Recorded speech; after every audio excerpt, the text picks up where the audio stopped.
Hello everyone, welcome again to my channel step up classes. और ये video है class 12 के स्टूडेंट्स के लिए। क्लास 12 के स्टूडेंट्स, ये वीडियो जो है वो है chapter number 10 halo alkane and hello arene की। और इस वीडियो में मैं कंटिन्यू कर रहा हूँ चैप्टर को। तो ये वाला जो टॉपिक कवर होगा इसमें होगा पॉली हैलोजन कंपाउंड। ठीक है, इस वीडियो में मैं कवर करने वाला हूँ आपका टॉपिक पॉली हैलोजन कंपाउंड्स क्या होते हैं, कौन कौन से इसके एग्जाम्पल, उनका यूज़, उसके थ्रू कोई हार्मफुल इफेक्ट अगर कुछ है तो वो सब हम इस वीडियो में पढ़ने वाले हैं। मैं आपको बता दूं, ये वीडियो इस चैप्टर का 8वां वीडियो होगा जो यूट्यूब पे अपलोड है। ठीक है, इससे पहले के 7 वीडियो ऑलरेडी चैनल पर अपलोड हैं, आप उसे 12th क्लास की प्लेलिस्ट में जाकर देख सकते हैं। ठीक है, वहां से आपको सारे वीडियोस मिल जाएंगे। ठीक है, so without any delay for शुरू करते हैं अपनी वीडियो। ठीक है, तो देखते हैं इसमें सबसे पहला टॉपिक हमारा क्या आता है। पहला टॉपिक आता है halogen compound. Poly halogen compound होते क्या है, ठीक है, ये देखते हैं। Compounds containing carbon compound containing more than 1 halogen atoms, ऐसे कार्बन कंपाउंड जिनमें एक से ज्यादा हैलोजन एटम होते हैं। ठीक है, यानी कोई भी ऐसा कार्बन कंपाउंड जिसमें एक से ज्यादा हैलोजन एटम होते हैं, चाहे तो हैलोजन सेम हो सकते हैं, 2 या 2 से ज्यादा, ठीक है, या फिर उसमें हैलोजन अलग अलग भी हो सकते हैं। तो किसी भी तरीके से बन सकते हैं पॉली हैलोजन कंपाउंड। बस बात यह है कि एक हैलोजन से तो ज़्यादा ही होते हैं, मतलब 2 या 2 से ज़्यादा ही होते हैं। ठीक है, चाहे वो सेम हो चाहे डिफरेंट हो। तो इसमें अलग अलग कंपाउंड है, उन्हीं के बारे में हमें पढ़ना है। तो इसमें पहला है डाइक्लोरोमीथेन। हम पढ़ने वाले हैं डाइक्लोरोमीथेन के बारे में। देखिए, इसका फॉर्मूला हम लिखेंगे। ठीक है, फॉर्मूले के साथ साथ हम जो भी उसका स्ट्रक्चर है वो देखेंगे, और साथ में ये भी देखेंगे कि उसका एटॉमिक मास कितना होता है। ठीक है, तो चलिए पहले हम देखते हैं इसका फॉर्मूला क्या होगा। देखिए, डाइक्लोरोमीथेन का जो फॉर्मूला होता है वो होता है CH2Cl2। ठीक है, CH2Cl2 डाइक्लोरोमीथेन। अब इसका अगर मैं स्ट्रक्चर बनाऊं तो इसका मतलब है कि इसमें एक कार्बन है जिसके ऊपर 2 क्लोरीन एटम है, ठीक है, और 2 हाइड्रोजन एटम है। ये इसका स्ट्रक्चर होता है। ठीक है, ये इसका स्ट्रक्चर होता है। अब बात करते हैं, अगर हम बात करें तो इसके एटॉमिक मास की अगर हम बात करें तो जो इसका एटॉमिक मास होगा, ठीक है, एटॉमिक मास होगा वो होगा 85 यूनिट के अप्रॉक्स, 85 यूनिट। ठीक है, तो ये इसका एटॉमिक मास हो गया। अब देखते हैं इसका यूज कुछ है। तो इसका यूज है used as solvent as a paint remover. ये कहना है कि पेंट रिमूवर के सॉल्वेंट के रूप में यूज होता है, यानी पेंट रिमूवर जो सब्सटेंस आता है उसके सॉल्वेंट के रूप में यूज होता है। एंड एज ए प्रोपेलेंट इन एयरसॉल, और एयरसॉल के प्रोपेलेंट के रूप में यूज होता है। As a solvent in manufacture of drugs, जब ड्रग्स का मैन्युफैक्चरिंग किया जाता है तो उनमें भी सॉल्वेंट के रूप में यूज होता है। Used as metal cleaning and finishing solvent, और ये मेटल को क्लीनिंग और फिनिशिंग देने वाले सॉल्वेंट में भी यूज किया जाता है। ठीक है, तो कुल मिलाकर इसका एज ए सॉल्वेंट यूज होता है अलग अलग चीज़ों में, पेंट रिमूवर में, प्रोपेलेंट में, मैन्युफैक्चरिंग ऑफ ड्रग्स में, मेटल क्लीनिंग एंड फिनिशिंग में। ठीक है, तो इन सब में ये एज ए सॉल्वेंट यूज होता है। ठीक है, चलते हैं आगे। अब देखते हैं, देखो अगला जो कंपाउंड है पॉली हैलोजन कंपाउंड वो है हमारा ट्राइक्लोरोमीथेन, जिसे हम क्लोरोफॉर्म भी कहते हैं। ठीक है, इसका नाम है क्लोरोफॉर्म भी इसका नाम है, और ये है वैसे ट्राइक्लोरोमीथेन। ठीक है, इसका फॉर्मूला होता है CHCl3।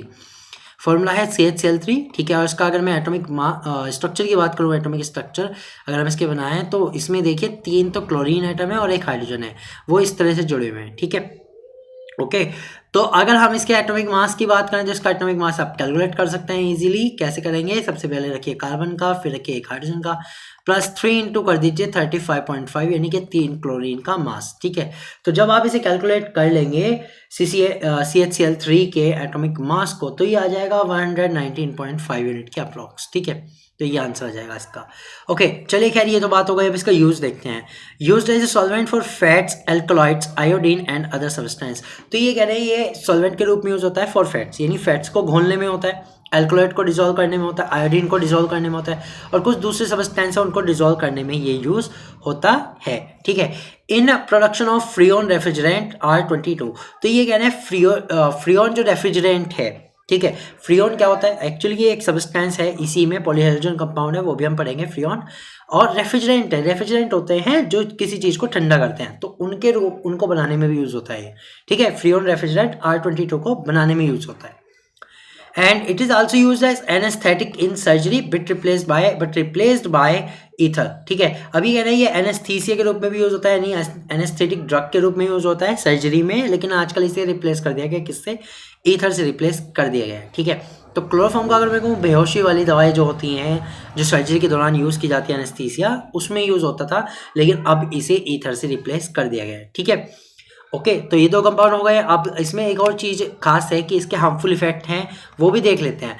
Damage CNS by direct inhaling, ये क्या करता है, ये सेंट्रल नर्वस सिस्टम को डैमेज कर देता है अगर इसे डायरेक्टली इनहेल कर दिया जाए, क्योंकि CHCl3 जो होता है जनरली जो फ्यूम्स होते हैं लिक्विड में होते हैं, लेकिन फ्यूम्स में जाते हैं गैस के टाइप, ठीक है। तो अगर डायरेक्ट इनहेल कर दिया जाए तो डैमेज कर लेता है, डैमेज कर देता है हमारे सेंट्रल नर्वस सिस्टम को, ठीक है।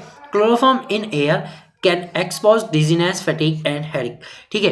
ये कह रहे हैं अगर क्लोरोफॉर्म एयर में हो तो इसके कारण डिजीनेस हो सकती है, फटीग और हेडिक, सिर दर्द वगैरह, जी मिचलाना, उल्टी आना, और डिजीनेस मतलब घबराहट वगैरह, ये सब चीज़ें हो सकती हैं अगर क्लोरोफॉर्म एयर में हो और हम उसे इनहेल कर लें with a breathing, okay. CHCl3 exposure में cause damage to liver, kidney and to skin. अभी कह रहे हैं बहुत ज़्यादा अमाउंट में जब CHCl3 यानी क्लोरोफॉर्म को एक्सपोज कर लिया जाता है तो ये डैमेज कर सकता है लीवर को, किडनी को और हमारे स्किन को।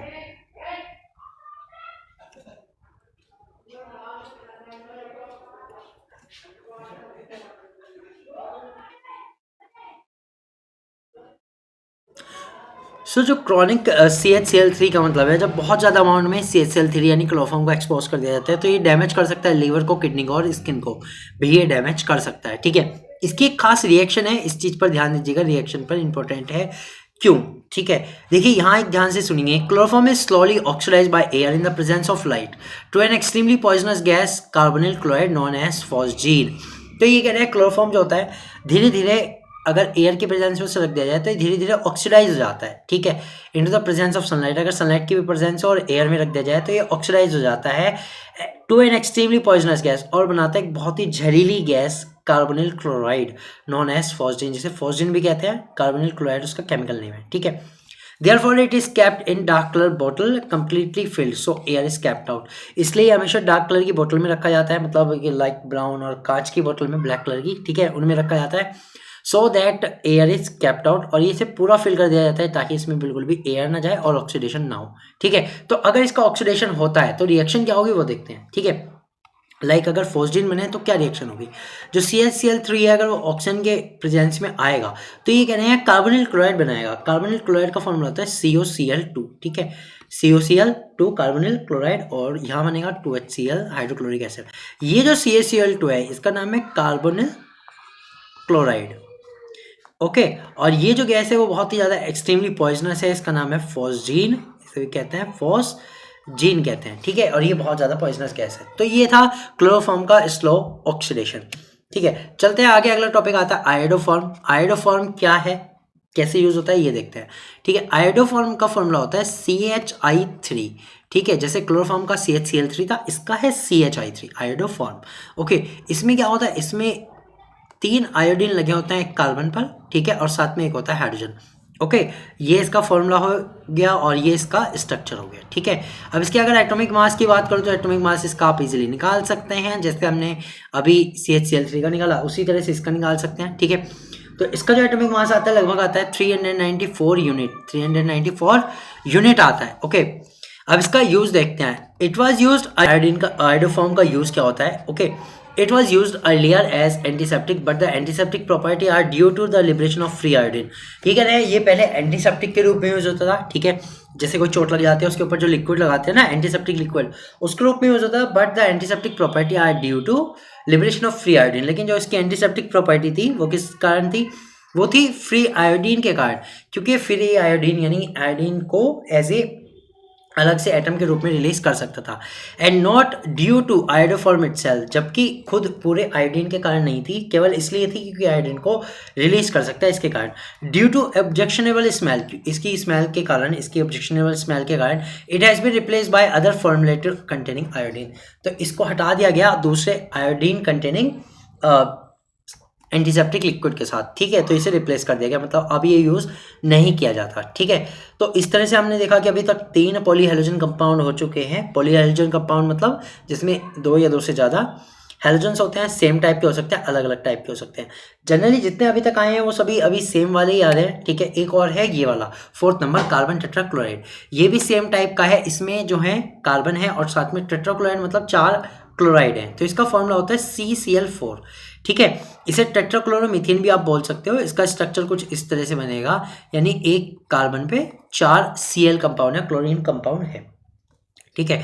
और मैं फिर से बता दूं, इसका नाम आप टेट्राक्लोरोमीथेन भी बोल सकते हो कहीं आपको अगर मिले तो। According to IUPAC common name इसका कार्बन टेट्राक्लोराइड है। ओके ठीक। इसका अगर एटॉमिक मास निकालना चाहें तो आप निकाल सकते हैं। एटॉमिक मास इसका निकालना बहुत ईजी रहेगा। क्या रहेगा देखिए, 14 प्लस 4 इंटू 35.5 ये होता है। ठीक है, तो 14 प्लस अगर आप कर देंगे 142 तो इसका आंसर आ जाएगा 154 यूनिट। ये इसका एटॉमिक मास हो गया। खैर ये बातें हो गई। अब देखते हैं इसके यूज क्या है। यूसेज देखते हैं। Use in manufacture of refrigerant, ये रेफ्रिजरेंट बनाने के लिए यूज होता था। अब रेफ्रिजरेंट क्या है, अभी पहले बताया कि मैंने, रेफ्रिजरेंट वो सब्सटेंस होते हैं जो किसी चीज को ठंडा करने में यूज होते हैं, जो AC वगैरह में, फ्रिज वगैरह में जो गैसेज होती हैं उनको बनाने में यूज होता है। Okay, used in synthesis of CFC, ये CFC बनाने में यूज होता है, chlorofluorocarbon and other chemical and in pharmaceutical, ये CFC बनाने में यूज होता है।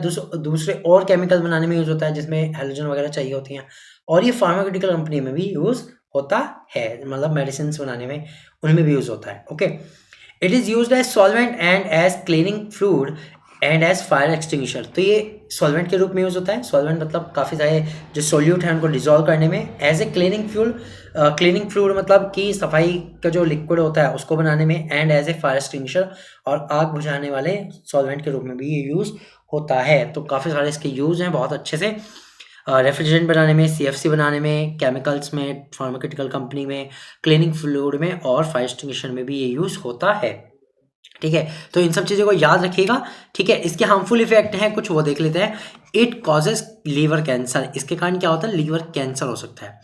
Most common effect are dizziness, headache, nausea, damage to nerve cell, इसके कारण क्या हो सकता है, डिजीनेस यानी घूमे, हेडेक सिरदर्द, नोसिया एक तरह से जी मिचलाना, उल्टी आना, ये सब, और डैमेज टू नर्व सेल, और ये हमारे नर्व सेल को डैमेज भी करता है।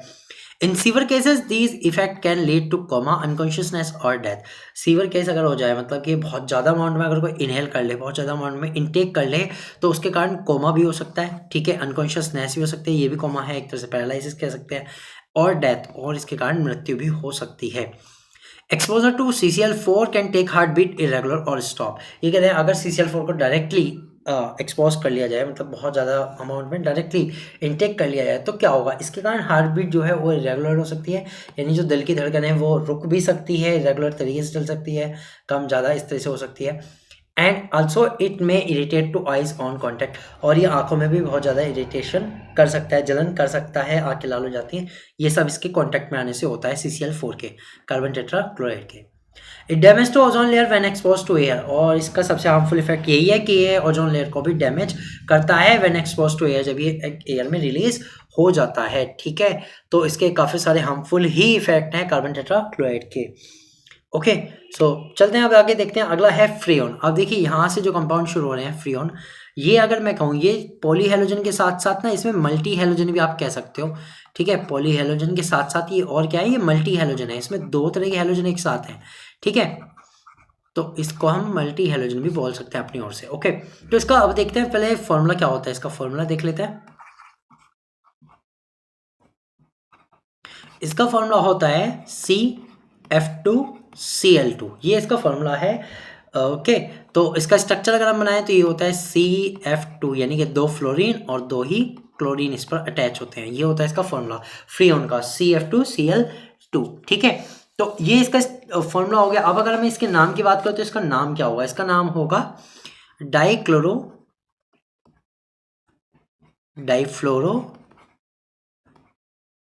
मीथेन। ओके, डाइफ्लोरो मीथेन इसका नाम होगा। अब इसका अगर आप एटॉमिक मास निकालना चाहें तो आप इसका इजीली निकाल सकते हैं, उसमें कोई दिक्कत नहीं है, जैसे सबको निकाला वैसे निकाल सकते हैं।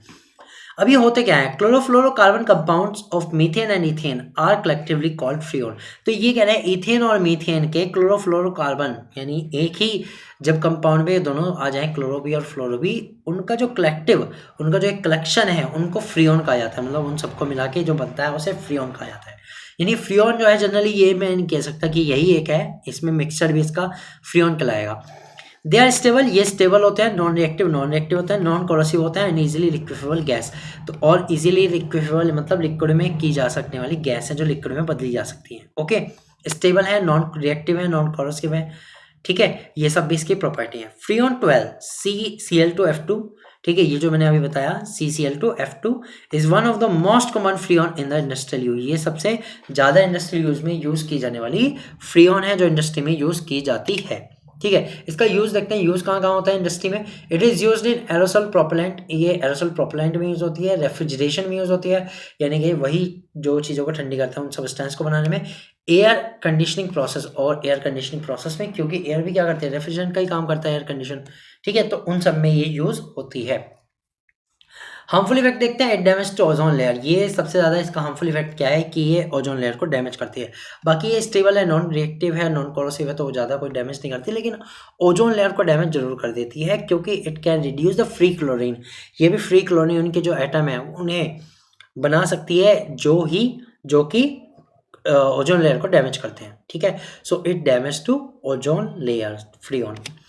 चलते हैं आगे, एक लास्ट कंपाउंड है इसमें पॉलीहेलोजन में आपके कोर्स में, DDT।